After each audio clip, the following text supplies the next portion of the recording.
From bangers to bikes, let's talk about that. Let's get cracking.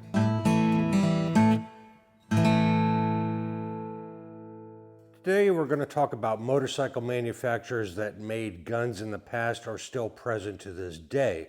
Quite possibly the bike you're riding today could be an arms manufacturer. First one is Husqvarna. They've been around a long time. They were founded near the town of Husqvarna in Sweden in 1689. The company started out as a maker of muskets, and the Husqvarna logo still depicts a gun sight viewed from the end of the barrel, pioneering motorcycles since 1903, and they still make them today under the branding of KTM. Next up, Sears and Roebuck. Sears and Roebuck is a reach. They never really manufactured motorcycles, but they did take Vespas and slap their Allstate marquee on it, as well as Benelli's, and brand them through their Sears and Roebuck catalogs. So I wouldn't really count Sears and Roebuck. Believe it or not, Kawasaki made arms and still does to this day. Kawasaki Heavy Industries makes a shoulder-fired anti-tank missile as well as larger missiles. F&N, Fabrique Nationale, a very famous Belgian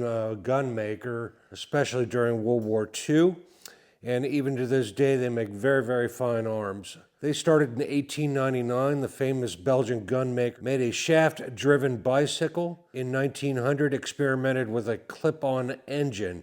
They made motorcycles from 1901, believe it or not, to 1967. Probably the most iconic FN motorcycle was the 1905, the first 362cc shaft drive inline four. The inlet over exhaust four-cylinder appeared designed by Paul Kellecombe, was the world's first series manufactured four-cylinder motorcycle.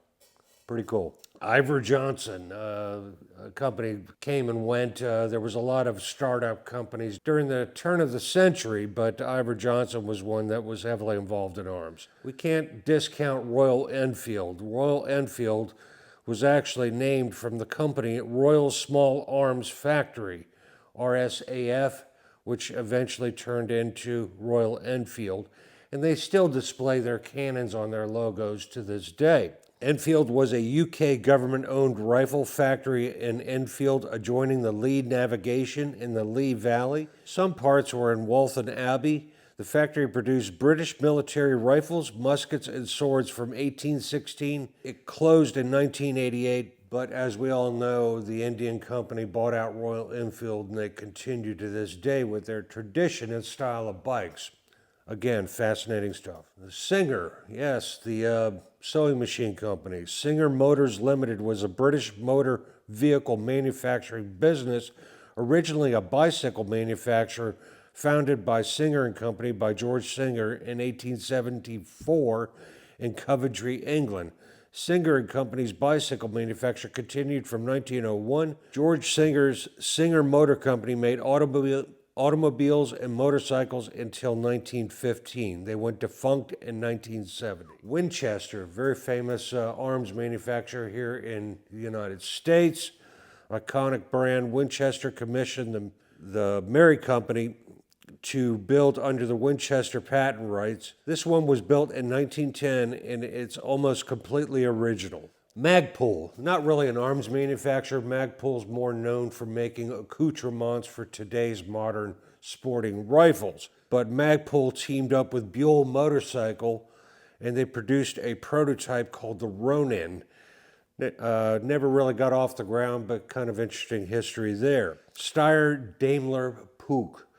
P-U-C-H. Puch made mopeds and for a very, very long time. And Steyr is still in business to this day, making very fine rifles and pistols to this day.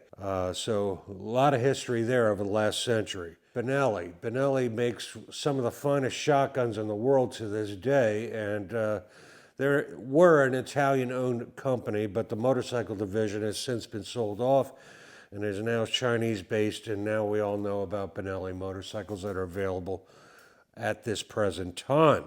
CZ, the Czechoslovakian company, manufactured motorcycles from 1935 to 1997. I had no idea they still made them up into 97.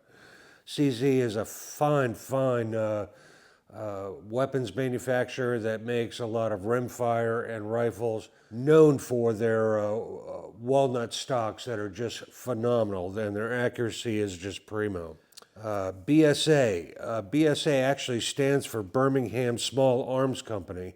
We all know the famous BSA bikes of the 50s and in that era, but they made motorcycles from 1919 to 1972. So I didn't realize they made it all the way to 1972. Simpson. Simpson was a German company, produced firearms, automobiles, bicycles, and motorcycles and mopeds under the Third Reich. The factory was taken from the Jewish Simpson family and was renamed several times under Nazi and later communist control. The Simpson name was reintroduced as a brand name for mopeds produced at the factory in the German Democratic Republic. Simpson mopeds were then produced by Suhl, S-U-H-L, Germany until 2002. And did Harley ever make guns? Technically no, but kind of sort of maybe yes. The AMF era of Harley Davidson, AMF at that time did a lot of work on the Grand Rifle and Marlin rifles, and yes, the quality was equally horrific on those rifles during that era of the AMF era. And my last one to make the list is Webley Vickers. Webley made revolvers from 1887 to 1963, very famous British revolver. And in 1953, Webley Vickers made the VW 2000, hosting a Volkswagen drivetrain of 2,000 cc's. They offered them in kits, and people bought them and converted their bikes into a Volkswagen motor-driven bike. So there you go. I'm quite sure there's a plethora of other brands that are much smaller that I didn't include in my list here, but I thought folks might find this interesting, some of the history of arms makers versus motorcycles and how it all evolved over the last century and a half. So I hope you enjoyed today's episode and you learned something. Remember, folks, go riding because it's good for you, and I'll see you in the next one. Peace.